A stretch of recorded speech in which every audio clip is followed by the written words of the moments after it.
सांगली मतदारसंघाचे पारंपरिक विरोधक रोहित पाटील आणि संजय काका पाटील आले एकत्र। आमदार रोहित पाटलांनी संजय काकांना केला नमस्कार, तर संजय काकांनी पाठीवरून हात फिरवत दिला आशीर्वाद। भविष्यात संजय काका भाजपातून खासदार होण्याच्या मार्गावर, तर विधानसभा रोहित पाटलांकडे कायम राहण्याच्या चर्चांना आलं उधाण। ताकारी, म्हैसाळ आणि टेंभू योजनेमुळे सांगली जिल्ह्यातील तासगाव, कवठेमहांकाळ, मिरज आणि जत तालुक्यातील शेतीला जलसंजीवनी मिळाली आहे।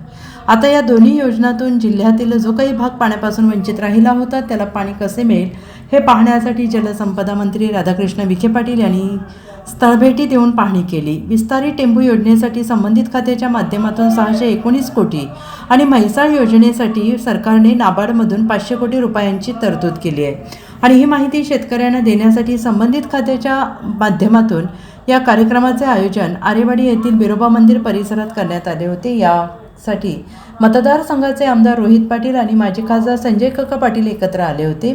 दोघे एकमेकांचे पारंपरिक विरोधक असताना सुद्धा आपल्या भागातील शेतकऱ्यांना पाणी मिळणार आहे, त्यांचं भलं होणार आहे हे पाहून दोघांनी सुद्धा आपला विरोध बाजूला करून रोहित पाटलांनी संजय काकांना अभिवादन केलं। संजय काकांनी मोठ्या मनाने त्यांच्या पाठीवरून हात फिरवून आशीर्वाद दिला आणि ही घटना पाहून उपस्थितांच्या भुवया उंचावल्या। पण आपल्या मतदारसंघातील शेतकऱ्यांच्या हितासाठी हे दोन कट्टर प्रतिस्पर्धी एकत्र आल्याचं चित्र पाहायला मिळालं। आता यात जे समोर दाखवले ते खरे की भविष्यात पुन्हा भाजपच्या वाटेवर असणारे संजय काका खासदार होतील आणि विधानसभा रोहित पाटलांकडे कायम राहिली असे संकेत या भेटीने दिले जात असल्यामुळे अशी तडजोड झाली असेल का अशी चर्चा परिसरातून व्यक्त होते आहे। ही विनंती आमच्या सर्वांची तुम्ही सर्वांनी मुख्यमंत्री महोदयांपर्यंत पोहोचवण्याची गरज आहे। त्यामुळे तेही काम आपण निश्चितपणाने पुढे घेऊन जाल अशी अपेक्षा आम्हाला सर्वांना आहे।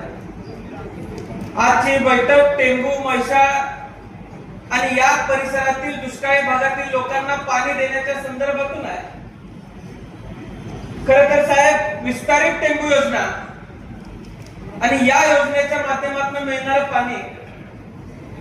पाणी मिळाल्यानंतर लोकांच्या आयुष्यामध्ये काय बदल घडतो याचा जर अभ्यास करायचा असेल तर तासगाव, कवठेमहांकाळ आणि जत तालुक्यातल्या लोकांच्या आयुष्यावरती जर आपण अभ्यास केला तर खऱ्या अर्थाने कुटुंब बदलले, लोकांची आर्थिक परिस्थिती सुधारली।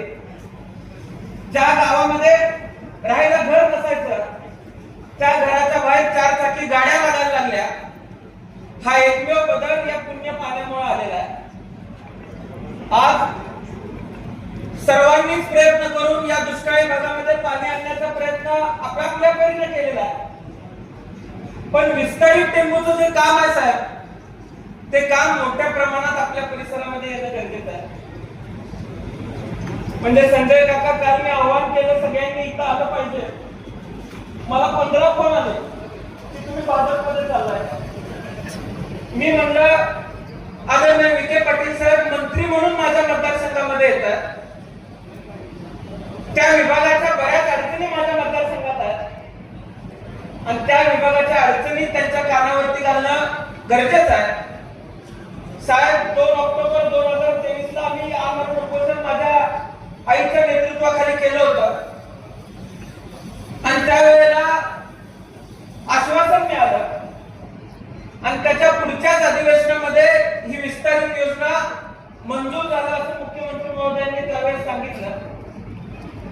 राधाकृष्ण विखे पाटील साहेबांनी या ठिकाणी दौरा आयोजित केला। त्या जिल्ह्याचा माजी खासदार म्हणून मी आपल्याला मनापासून या ठिकाणी आपलं स्वागत करतो। या स्कीमचा इतिहास मी सांगितला पाहिजे असं नाही। टेंभू योजना कवठेमहांकाळमध्ये यायला बांगुरगड बोगद्यामध्ये किती वर्ष अडकली आणि मग आपण ती नागदच्या ओढ्यामध्ये आणून निमज, दुधेवावी तलावापर्यंत महाप्रयत्नातनं ती पोचवली। त्या योजनेला बळीराजा जलसंजीवनी योजनेमधून कृष्णा खोऱ्याचा एक उपाध्यक्ष या जिल्ह्याचा खासदार म्हणून मला डायरेक्ट केंद्राकडून या ठिकाणी या महामंडळाला, कृष्णा खोरे महामंडळाला 1205 कोटी रुपये आणता आले आणि बाणूरगडच्या बोगद्यानंतर या परिसरामध्ये हे पाणी आपल्याला निश्चितपणानं आणता आलं याचा आनंद आम्हा सगळ्यांना